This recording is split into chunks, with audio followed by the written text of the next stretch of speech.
Hey, good evening. Good evening. Happy Monday, everybody. And happy Halloween. Oh, wait. It's too early, isn't it? That's tomorrow. Oh, well.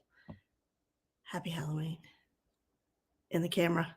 Hey, Cindy Baker here, ADHD productivity coach. And I am excited to share with you ADHD friendly ways to get organized because I have lots of tips. In fact, this is probably going to be a two-part series. And they're just little mini tips, but you might find one or two nuggets that just really changes things for you. So, um, if you are jumping on live, if you could let me know in the chat, I'm going to pull this up on my phone just to make sure I'm actually streaming the way I'm supposed to. Let's see. All right, I don't see any comments yet, so let me make sure I'm actually live in the group that I'm supposed to be in. So I'm live in some Facebook groups and on LinkedIn and YouTube. So if you are on any of those platforms, there I am. Say hi in the chat. Let me know that you are tuning in. It's always great to get that interaction in the chat. And so again, the topic tonight is just ADHD friendly ways to get organized. If you want a clean home, you want an efficient office, getting organized is something that a lot of people want. And so I help people with that, even if you have ADHD. And so getting organized, it's a key to reaching your goals. That's no secret. So I give tips that are ADHD friendly because I have ADHD, and so I give those in a way that makes sense to my brain. And what I found is that other people find them helpful as well. So why do we put up with chronic disorder in our home and our workplace and in our personal lives? There's one professional organizer, Judith Kohlberg, who suggests that it's a matter of perfectionism, that we're unable to do what it takes to get even a little bit more organized because we worry that we're not going to be perfectly organized. And so the thing is, there's no such thing as perfect organization, particularly for people who are living with ADHD. So, life is complicated, and the get things done strategies that work well today, they could be useless tomorrow. Things really change. But the good news is that small changes, even just tiny changes, and ADHD organizational strategies, they can bring big improvements in your life. Less clutter, fewer hassles, greater peace of mind. So I'm going to give you some easy steps to getting organized, and we're going to I'll probably just do part of them tonight, and next week the others. So again, if you are jumping on live, say hi in the chat. And if you are watching the replay, just put hashtag replay. I'd love to know what topics are interesting. Hey there. Good to see everybody. So the first one is to set time limits for decision making. People with ADHD can spend days agonizing over decisions that others make in minutes, all right? So speed the process by, setting a time frame or setting a budget cap. Put some kind of limits on your decision making. Let's say you're choosing a summer camp for your child, although that's a crazy example because it is October 30th. Okay, well, let's say you're choosing a winter vacation. Set a deadline and then make the best choice that you can by that date, and don't go past it. If you're deciding what new cell phone to buy, pick a price cap and then ignore the ones that are over your price cap. It eliminates some of the choices and narrows it down. Always identify the most important factor to consider in making any decision. And that may be price, it may be convenience, how it looks, practicality, or maybe something else. But focus solely on that one factor when considering your decision. Figure out what's the most important and then use that as kind of your measuring stick. Number 2 is fight the tendency to overcommit. Now, I've talked about this in my free life challenges, but for each new commitment that you make, give up an old one. If you agree to join the school PTA fundraising committee, for example, then give up the neighborhood watch committee because people with ADHD tend to spread themselves too thin. And so you can't just keep adding to your schedule without subtracting anything. Number 3 is to keep your to-do list brief. Use big, bold letters. Make a to-do list of no more than 5 tasks on an index card. I know that doesn't sound like much. But you can put additional items on the back of the card, but you want to put the 5 important things on the front. And then you can look at the back to create a new to-do list. And you're going to have to prioritize in order to do this, but you're going to accomplish more. You're going to feel less frustrated and you're going to manage your time better. Another tip is to fight hyperfocus. If you're on my email list, I just sent something about how hyperfocus can actually be a good thing, but I am talking about hyperfocus that causes you to lose track of time. That's what you want to avoid. So you want to set an alarm clock, a kitchen timer, or a computer alert. Arrange for somebody to call you at a specific time. But if you tend to lose yourself on some kind of internet rabbit hole for hours at a time, then you need this kind of help. And another tip is what a lot of ADHD people like to do, and that's to use a body double. And that's just a friend or family member that sits with you while you tackle mundane chores, like balancing the checkbook, filling out a job application, reviewing financial statements. Your body double will create a productive atmosphere because they're sitting quietly, they're doing unobtrusive tasks. Maybe they're attaching stamps to an envelope or they're clipping recipes from a magazine, something that's not distracting, but they're there and they're there and it keeps you on task. Another tip is to keep extra medication on hand. Each time you fill a prescription, write it in your planner, the date that you're going to need to renew it, or set your computer to issue an alert or generate an email reminder for that date. You can ask your pharmacist if they'll call to remind you when it's time to refill. Now, and your renew date shouldn't be when everything runs out. It should be at least 1 week before the date that you're going to run out of medication. Not too early or your insurance won't cover it, but not like when you've got 1 pill left either. So set that reminder. And when you're scheduling, make sure to build socializing into your schedule. That way, your desires to meet new people and have interesting conversations, keep up with friends, that's sort of taken care of automatically. Maybe it's a church class or a fitness class or a book club or maybe a dinner club, something like that. Schedule that in so that you have that automatically happening and doesn't make it so difficult.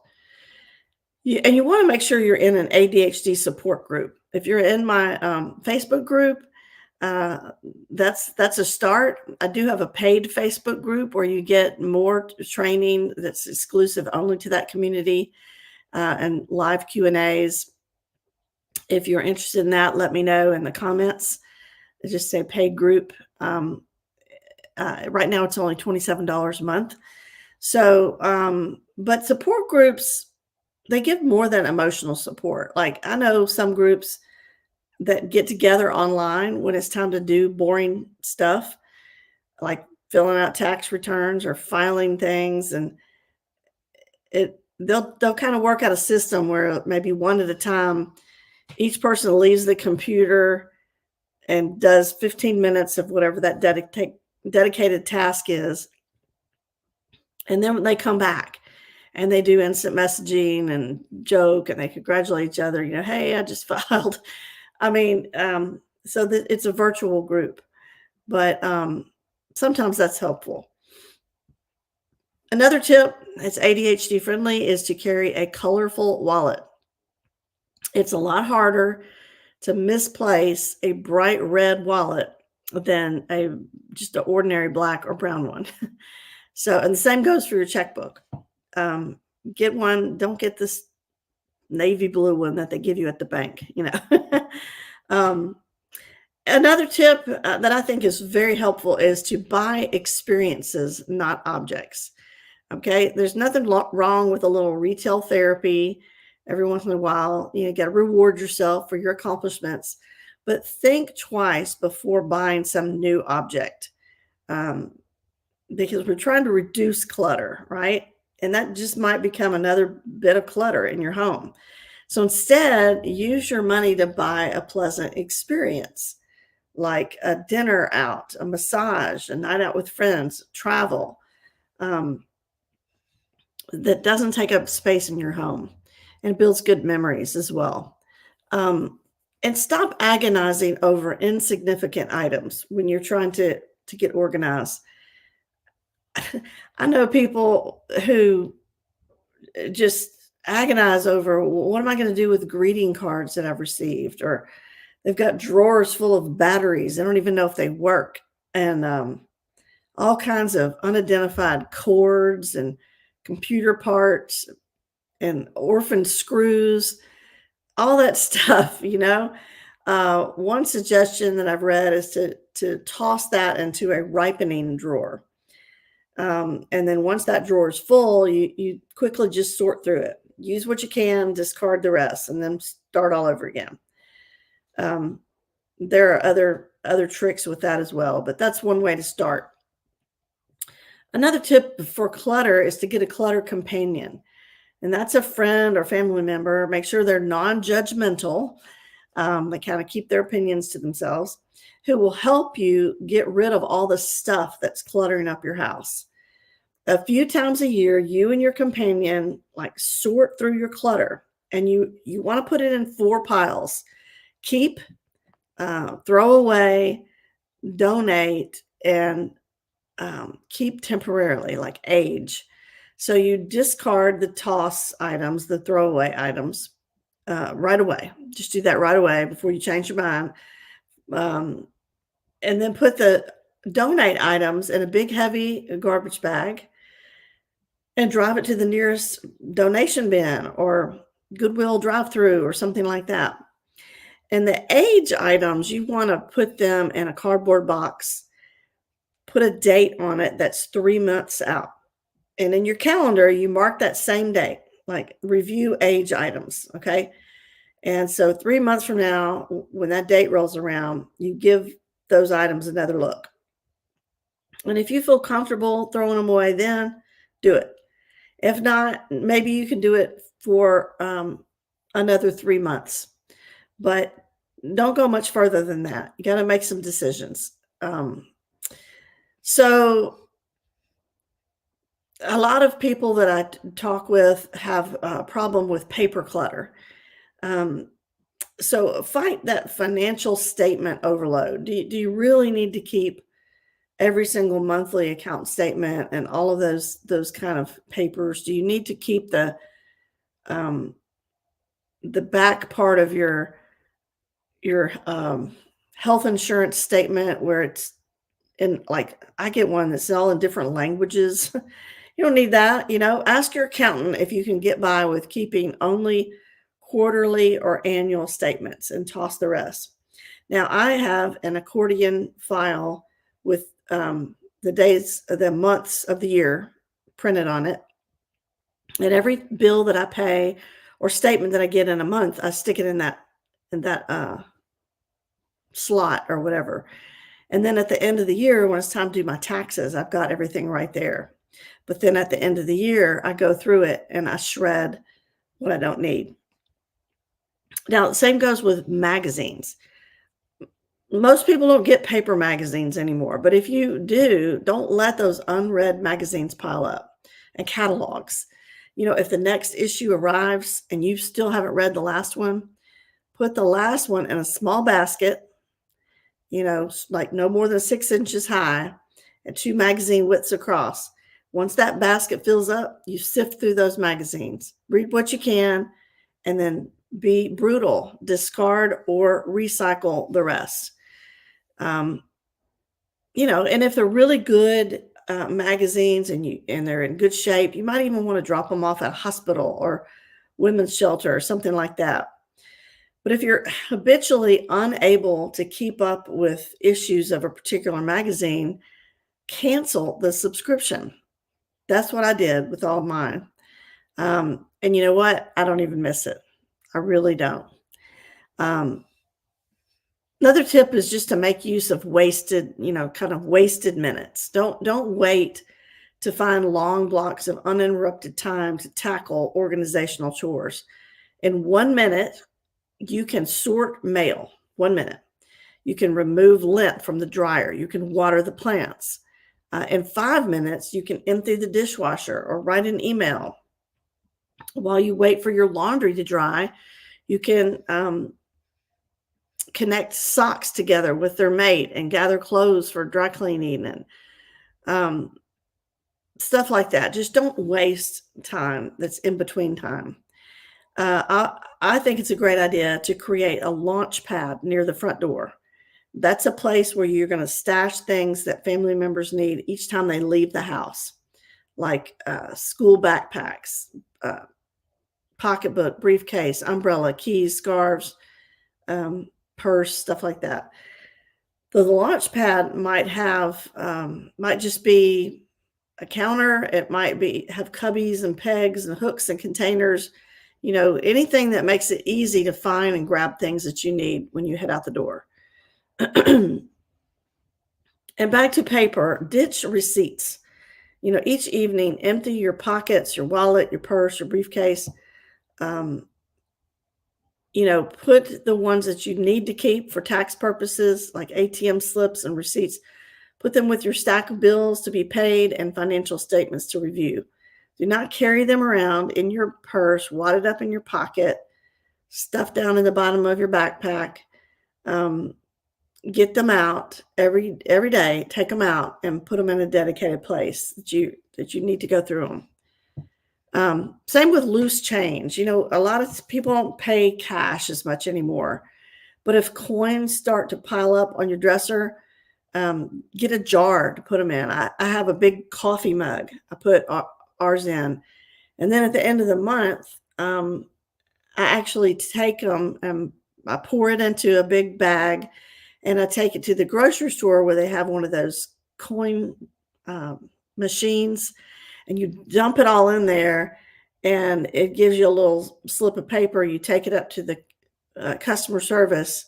And of course it keeps a little bit of it, like a fee, but then you get the bills back from the customer service. So at the end of the month, you're going to have an extra money to spend. And, if there's a lot of quarters in there, it really adds up. And sometimes my husband and I have made a bet. We say, how much do you think is in here? And whoever wins the bet gets to decide what we're going to do on our next date, like where we're going to go out to eat or something like that. But it's just a reward for keeping your pockets free of clutter. So next week, I'm going to give you some more tips. Not all of these are my tips. Some of them are things that I've read from professional organizers. Didn't get into the live chat. Well, I'm still live. So I don't know who's Let me see. Okay, so yeah, if you are jumping on live, it's not too late to say hi and let me know if you like these kind of tips. And if you are watching the replay, just say hashtag replay. So, by experiences, not objects. Yes, I like that one too. I've heard that before from others. I don't think that's just an ADHD thing. But anyway, I hope you guys have a great night. I hope that this was motivational for you on this Monday. And I look forward to seeing you next time. Um, Stay safe out there and get organized. I'll see you next time. Bye.